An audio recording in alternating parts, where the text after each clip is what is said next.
Chris Eubank Jr. wins with Spike O'Sullivan's corner, pulling him out of the fight at the end of the 6th round. Let's talk about the positives first. Chris Eubank Jr. tonight showed he was clearly the superior operator to Spike O'Sullivan. He seemed to be able to comfortably outbox O'Sullivan. He had the better jab. He had the better movement. He also pretty much destroyed Spike O'Sullivan on the inside. You know, Chris Eubank Jr. has got a real good inside game. He couldn't miss with the uppercut. He was throwing great punches to the body. You know, Chris Eubank Jr., if you fought him in a phone booth, you'd be in trouble. You know, he has got blistering hand speed. He throws punches with bad intentions. And, you know, some of the punches he throws and lands are pretty spectacular. He's one of the most eye-catching offensive punchers in the game right now.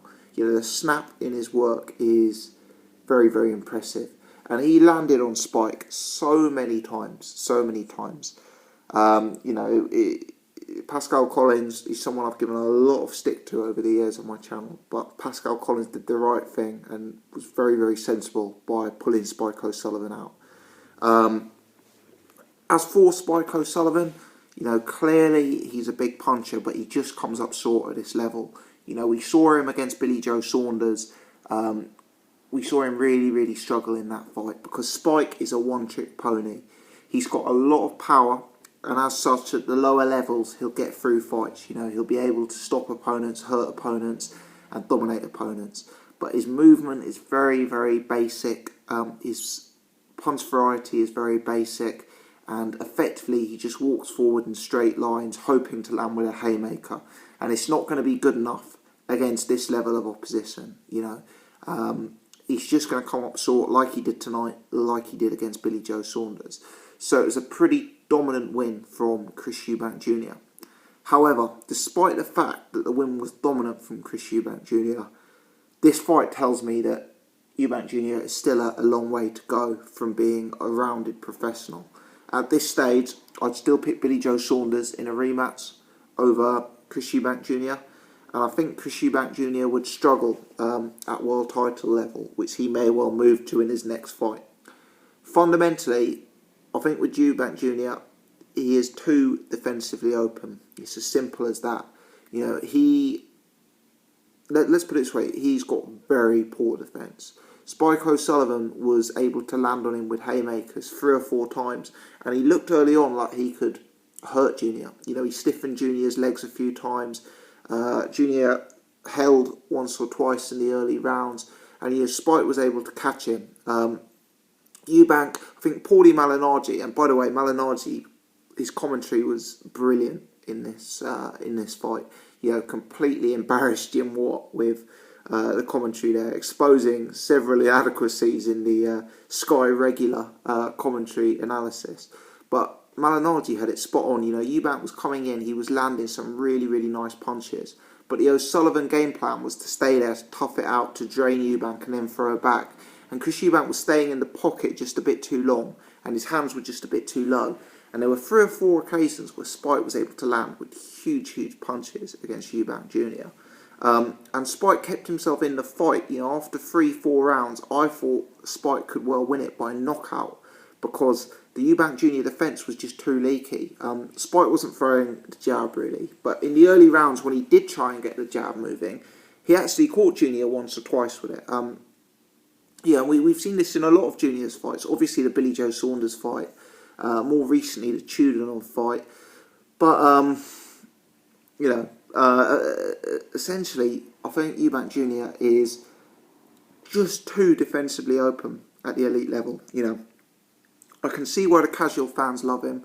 I can see why general sports fans love him. He is a uniquely entertaining fighter to watch. His offensive game is spectacular, so eye-catching, so dynamic. His persona outside of the ring, all the sort of charisma and showmanship he brings with it is fantastic. He's great for the sport.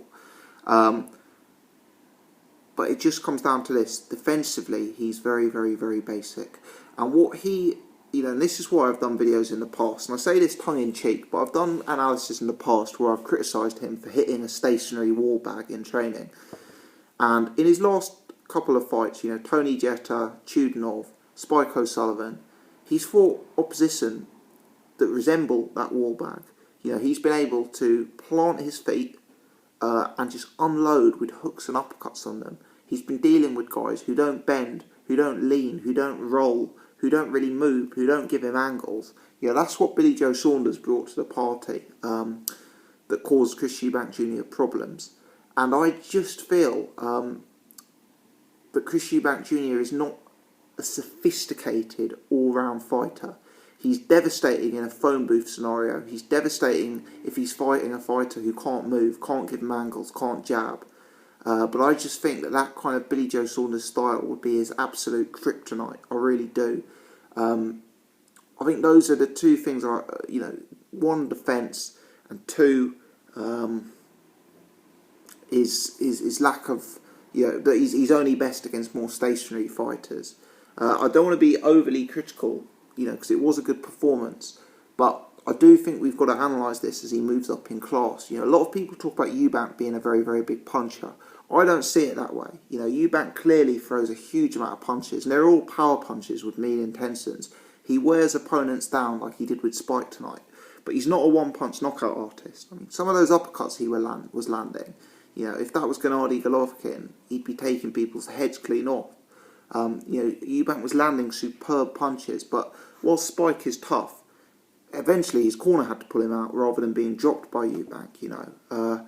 I still think his power's overhyped, and I think that unless he sharpens up his defence, he's going to be in real problems stepping up to world title level. I also think the additional movement and angles you get at world title level is going to be problematic for him.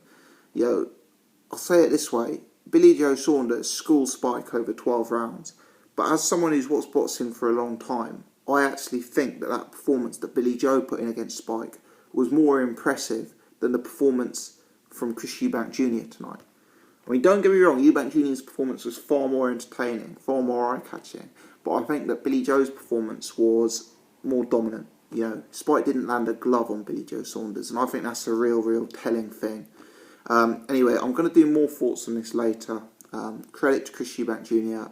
Entertaining scrap, all-out war, deserved to win, and threw some great punches. But I'm still not convinced, as you can tell. I'm going to cut this now because obviously Joshua White will be out soon, and I want to catch that.